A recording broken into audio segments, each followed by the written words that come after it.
All right, IBAISL2. Today we're going to do 11.3, which is kind of the end of chapter 11, and it's talking about sinusoid modeling, which modeling is just math teacher speak for word problems. It's taking sine, cosine, and applying them to real-world situations.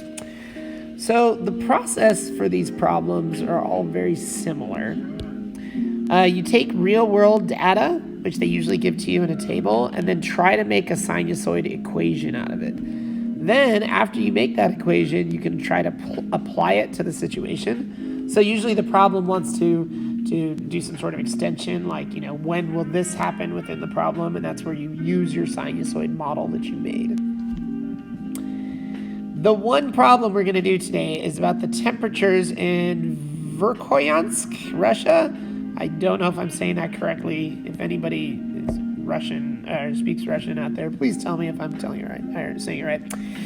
So, first thing I noticed is we're looking at month, time in months versus temperature year-round in this place in Russia. Looks real cold, like negative 47 degrees Celsius. That seems chilly, to say the least. We're going to try to come up with a sinusoid model for this data. Whenever you're given a data set and asked to come up with a sinusoid equation, you're always going to need the minimum and the maximum. So as I'm scanning through the temperatures, the lowest temperature I see is here on month 1. It's negative 47. So this is our min. Now the best temperature it gets is 15.5, or not best, but the highest. So this is our maximum. I'm just going to mark those right now because those are going to come in handy no matter what type of equation you're making. It could, you could be coming up with a sine or cosine equation, but both of those are going to involve tricks using the maximum and minimum. So it's good to spot them. Step 1, I want you guys to always graph it. And by graph it, I mean just like plot coordinates.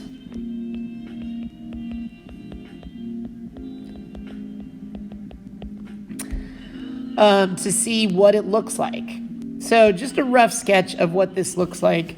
In month 1, it's like negative 47, and then it goes up, and then all the way at month 7, it gets up to like 15 something. So that's like around here.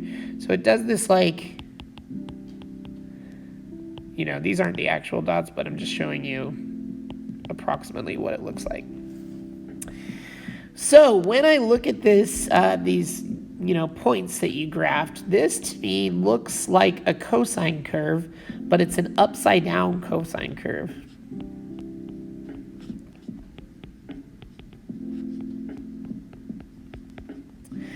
So we're going to write a cosine model for this, but since it's upside down, we know that the A value in front of it is negative.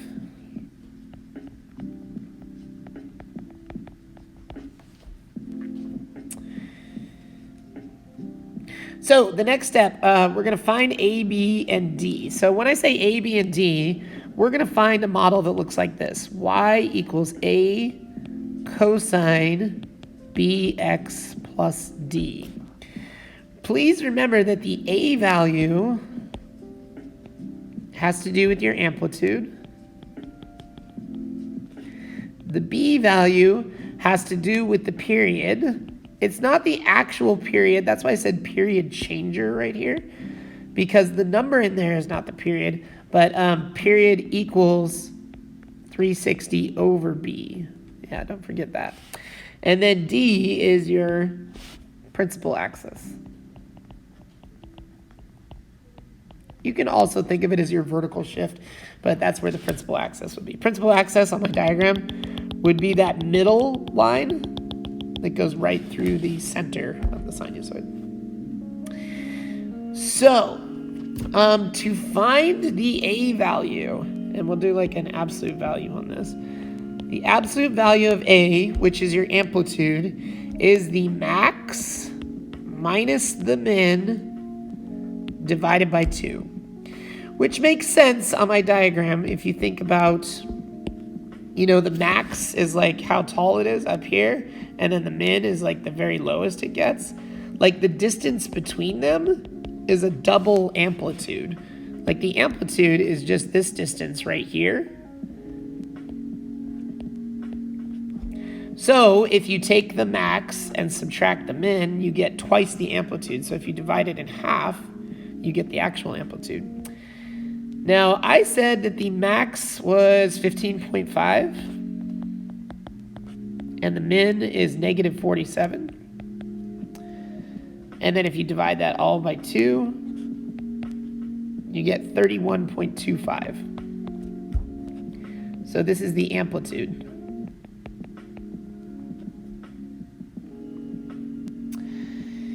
The period, or the B value,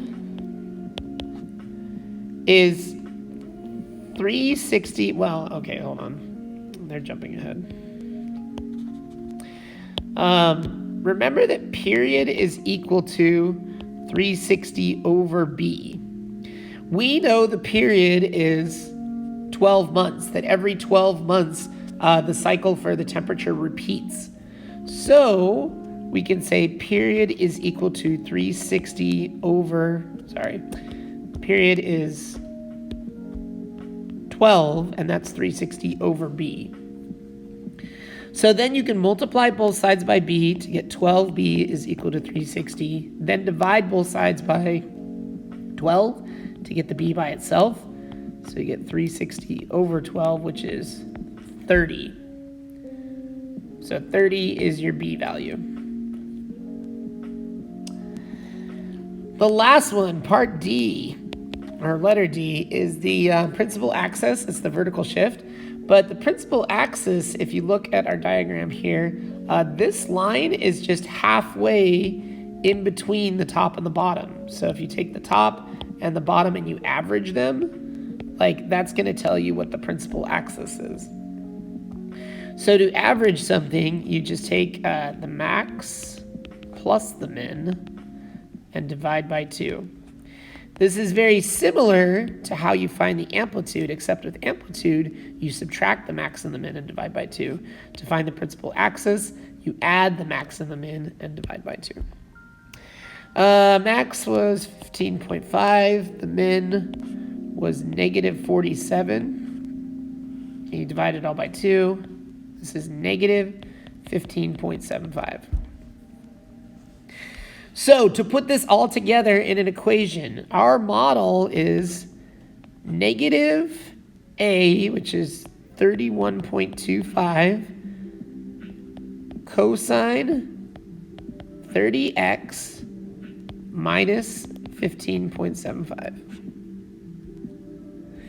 Now, you might look at that negative out in front, this one right here, and be like, wait a minute, where did that come from? Remember that this graph is an upside down cosine. So that means there's been a vertical reflection, and we need to put a negative out front. Just the same way that if you had a graph that looked like, I'll do a quick little sketch, like this. This is an upside down sine model, because sine usually goes mountain then valley. This goes valley mountain. So that you would know that there's a negative in front of that equation as well. So here's our model.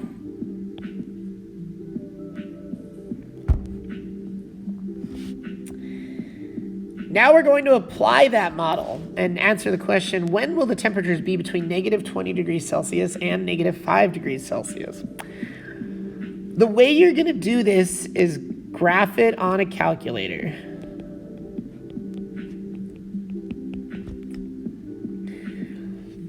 So I did a quick sketch of, in my calculator, I put in negative 31.25 cosine 30x minus 15.75, and I got this curve. I also had to play with the window a little bit. I guess I should write that out a little bit more. That I made the window go from 0 to 12 on the x-axis, and then on the y-axis, I wanted to be able to see all of the temperatures. And the lowest temperature was like negative 47, so I made the y min negative 50, and then the highest was like 15.7 or something, so I made it go all the way up to 30 on the y-axis, so I could see the entire graph. Now, we want to know when it's between negative 20 degrees and negative 5 degrees. So on your calculator for y2 and y3, so like y1 is going to be this up here. So this is equal to y1 when you graph it. Then y2 and y3, you're going to graph -20 and -5. -5 will cut through somewhere around here. -20 will cut through somewhere around here. Then you're going to use that calc intersect function that we did in warm-ups in class and I showed you in the last video to figure out these 4 spots. 1, 2, 3, 4. Because in between these times is when the temperature is in between -5 and -20. This is -5, this is -20. If you run your calc intersect on this, this is 2.74 -20, and this one is 3.67 -5. This one is 8.33 -5, and this one is 9.26 -20. So what did we just find? We really only care about the x values. Like here, I know that the temperature is going to be between -5 and -20 when the x values are between 2.74 and 3.67.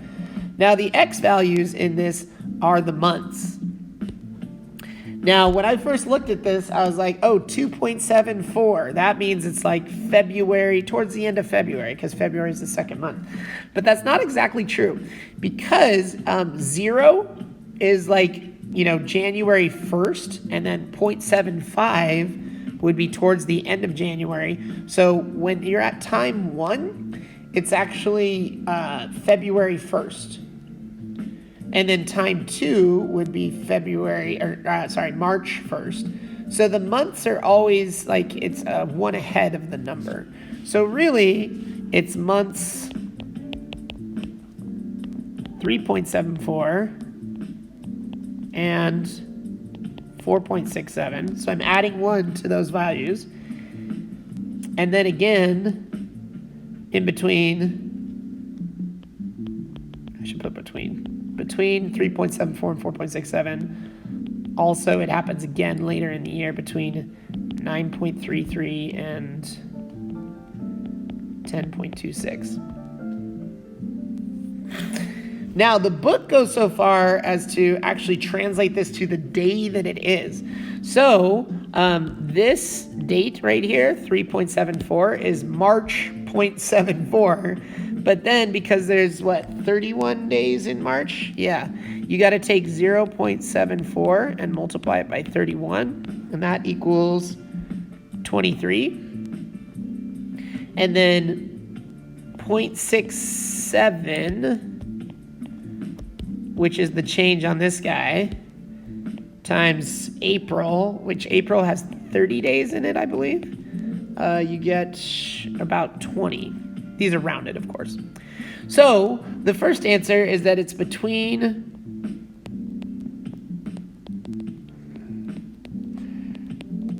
March 23rd and April 20th. Also between, and then you'd have to do it again for 9.33 and 10.26. which is September 10th and October 8th.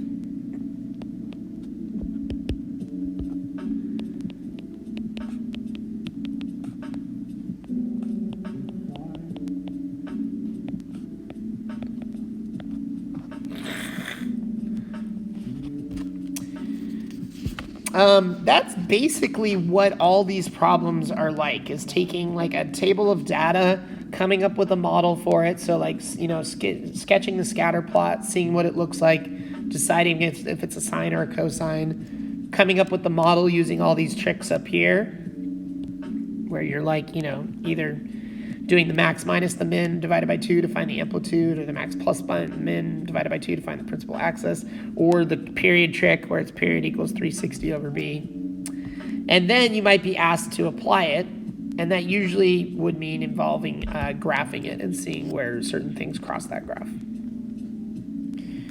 All right, you guys, good luck with your homework. Hit me up if you have questions.